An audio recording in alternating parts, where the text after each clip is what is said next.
Mr. Speaker, sir, reply to Star Question 62, A, B and C. Sir, the matter is under examination. Thank you, Mr. Speaker, sir.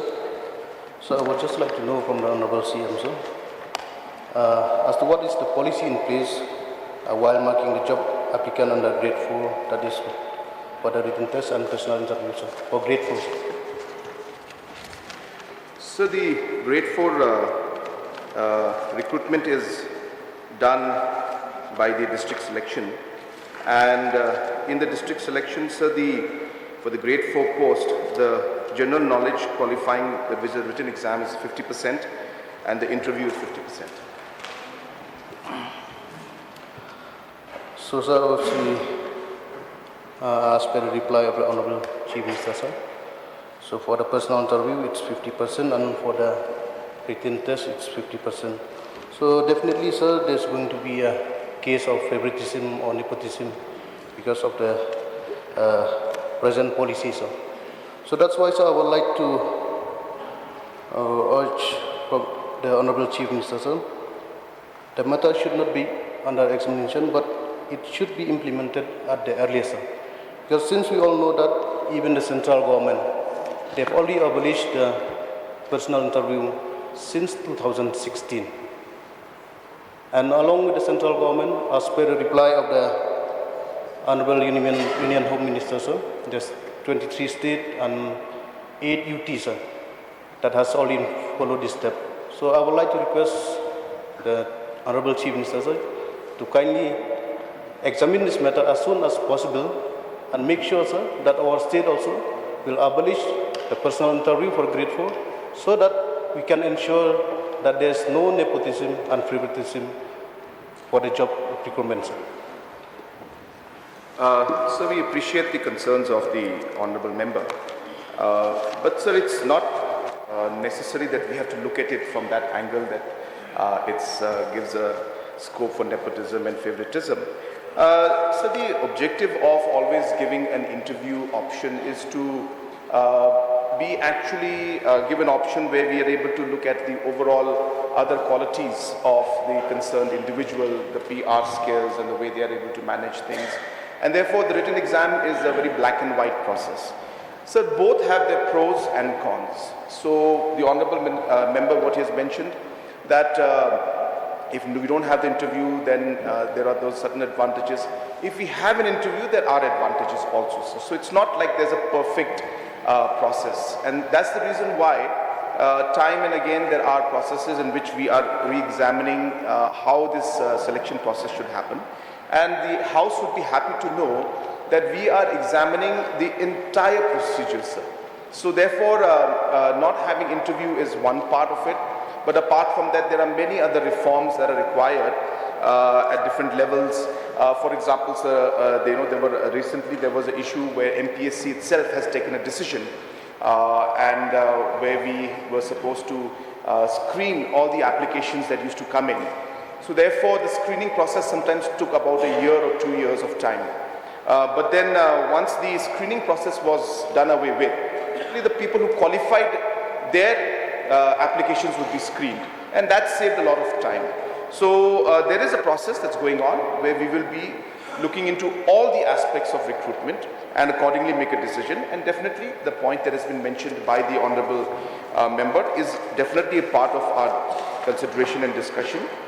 This matter, in fact, in 2017, Government of India had written a letter. In reply to that, the then Chief Minister had replied back in 2017 saying that the government has decided not to do away with the interview process. Hence, that was the last communication from Government of Meghalaya, but we are examining the matters. Mr. Speaker, sir, why I raised this very important question, sir, because I've seen and I've experienced it from one of my friends, sir, who happened to hold a graduate degree. So while appearing for the personal interview, sir, she failed. And whereas those candidates who has only qualification of 8 standard or 10 standard, they managed to get through in the personal interview. So For this very incident, sir, it makes me wonder, when a person who has a graduate degree, he failed to qualify in the personal interview, whereas the person who is only a 10 standard, he was able to qualify. So this makes me think, sir, that maybe there's some kind of favoritism or nepotism. So that's why, sir, for me personally, from my side, sir, I would like to request upon the Chief Minister to kindly look upon this matter, sir, and make sure that our government, because we want that a transparency should be there.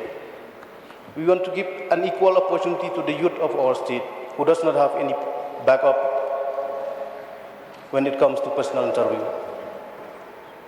So for this very reason, sir, I'm talking about the thousands of the youth in our state who are the job aspirant.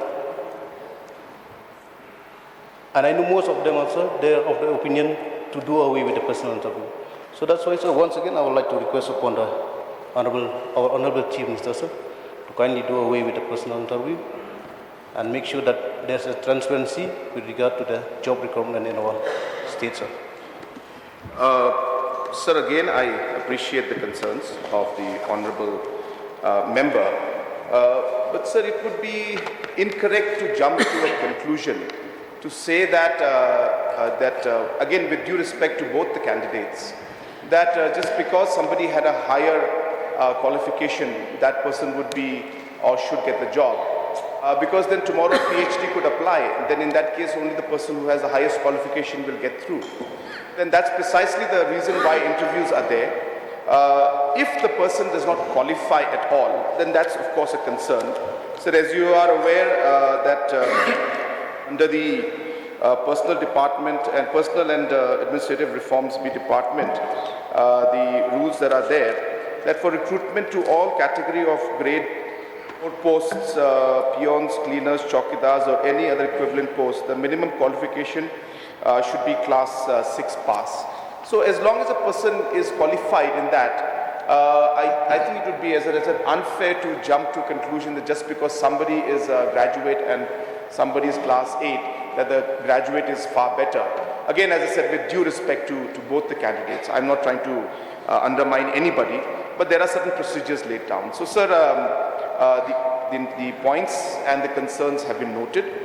Definitely, as I mentioned, there is a plus and there is a minus, rather there is pros and cons to both the aspects that are there, that is in interview being held or no interview being held. And that is the reason why government is examining all those aspects to make sure that whatever decision we take is going to be in the larger interest and is going to ensure that the overall process is smoothened and will give a better opportunity to the youth of our state. So I'm not saying no to it, sir. All I'm saying is that we are examining the matter and all the concerns and points that the Honourable Member has mentioned, we have noted all those points. Yes. Bariniko. Sir, I have a question on this to the Honourable Chief Minister. If the government has a thought in mind, I'll be very happy to know how to balance for the post of a class 6, as has been stated by the Honourable Chief Minister, but even a master degree apply for the same post. So now, how to balance a class 6 pass with a master degree pass applying for the same post? So if the government can think how to balance this, I'll be very happy to hear. And if the Chief Minister is prepared to have any plan for this, I'm very happy to hear from him, sir. So these are the terms and the procedures that have been laid down, and hence this is what the process is and this is what is being followed. For the reason that the Honourable Member has just mentioned, precisely that's the reason why we need to balance out a lot of this. In the previous, in 2017, when the former Chief Minister and the former government had written to Government of India, this point was precisely mentioned in the letter, saying that there are different qualified people applying, and hence the interview will allow the selection committee to be able to then understand the other qualities of the individual, and hence interview is necessary because of the fact that there is a huge difference in the people who apply and who are qualified for this position, because it's only class 6. That is the criteria that is there, and hence even a PhD can apply for this. And that's precisely the reason why in the previous 2017, the letter was sent saying that the interview process is necessary to differentiate between these two individuals and see the other qualities that could be there in the person and who would be better for the particular job. But all these factors are, as I said, we need to look into it. It's not a small decision. It's a decision that affects the youth and the lives of our citizens, and hence we have to be very careful, and we have to really do a lot of analysis and examination, and we cannot do a simple approach where we do just a piecemeal basis. We strongly feel that whatever reforms we do should be reforms that are overall in nature, and we consider all aspects of it and come with one major reform rather than doing small bits of reforms every now and then, and really ultimately realizing that maybe we didn't realize that some decision affected another, and then it becomes all complicated. So we are examining it, not because only this issue is left to be examined. There are many issues, and hence as a government we need to look at all those issues, including this issue, bring it on the table, discuss it, and come up with one reform for recruitment in all the different recruitment boards that we have, and then come up with a comprehensive policy and a comprehensive change or amendment in the procedure. Mr. Salim. Aspirations and implementations is one of the challenging issues, not only to this government, even for the previous government. We have been talking about ideas after idea, I think, solutions after solutions, but we cannot come to the conclusion yet. Now, we are having a correlation between the unemployment out here. Everybody is desperate to get a job. Those who are graduate, master degree also, they are applying for the, the 4th grade and the 5th grade job also. So how do we come up to the conclusions? Do we have any master plan so as to address these particular situations? Now, those who are masters, those who are master in any stream, they're applying for 5th class, a 4th grade, 5th grade job. So there lies the problem out here. It's the unemployment within the state.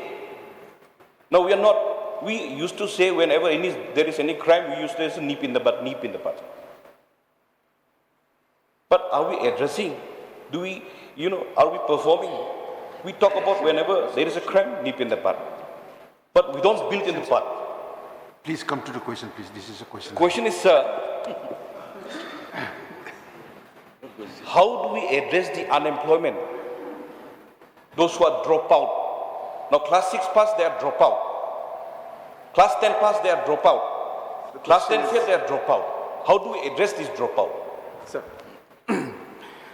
Sir, first of all, the question is very specifically related to the aspect of interview in the grade 4 post. So that is going beyond the question. But since it's a session, sir, and I'm happy to respond to this, that's precisely the reason why Government of Meghalaya has taken up a large number of programs only for job creation at the grassroots level. Sir, you'll be happy to know that tomorrow I'm launching a very, very big program called CM Elevate. This will be launched tomorrow. Under this program, sir, we will be supporting almost 20,000 entrepreneurs with giving subsidy of anything between 35% to 70% to be able to start their own businesses. So this is maybe one of the largest programs we've taken up, which means, I'll give examples. So tomorrow, if somebody wants to start a movie theater in Mairam or in Bakmara, Government of Meghalaya is going to give up to about 1 crore rupees as subsidy to help them to put it up. If somebody wants to start a wellness center, Meghalaya government will give up to 35% subsidy for the person. If tomorrow somebody wants to start a music studio, the Government of Meghalaya will maybe subsidize, I don't have the list right now with me, we'll announce tomorrow up to 50%. This is just one program that we're doing. Apart from this, the different vehicle programs that we're doing, different mission mode programs that we're doing, different programs under Prime, all of these, the industries that we're building up under tourism, all of these are targeted towards job creation. So this is a very large topic. I think I can't do justice to this subject on question hour, but since the honorable member had asked, I just gave a bit of information, but I'd be happy to discuss it at length if the honorable member would like to bring it up as a motion or special motion or resolution, sir. Sir, Gilbert, please. oh, beloved youth of our state, this very same answer, very same government leading by our Honorable Chief Minister the last 5 years. 1 year back, this very same question I put before the government, and he make a same reply that under examination, how long, how much time do you need? This is an insult for the beloved, for our beloved youth of our state. Please make clear with this. Mr. Speaker, sir, I have mentioned again and again that the examination is not only for one part of the interview aspect. We are examining the entire recruitment process. There is a large aspect to recruitment that goes in at different levels, and hence we have come to the conclusion that if we reform, let us do it once and for all, and let us include all aspects and come up with a comprehensive plan. Hence, sir, these things do take time, sir. So, you see, according to the notification passed by the Government of India, not to 2017 but 2015, the Government of India urged the state to do away the personal interview of these two grade 3 and grade 4, for which Its question hour is over.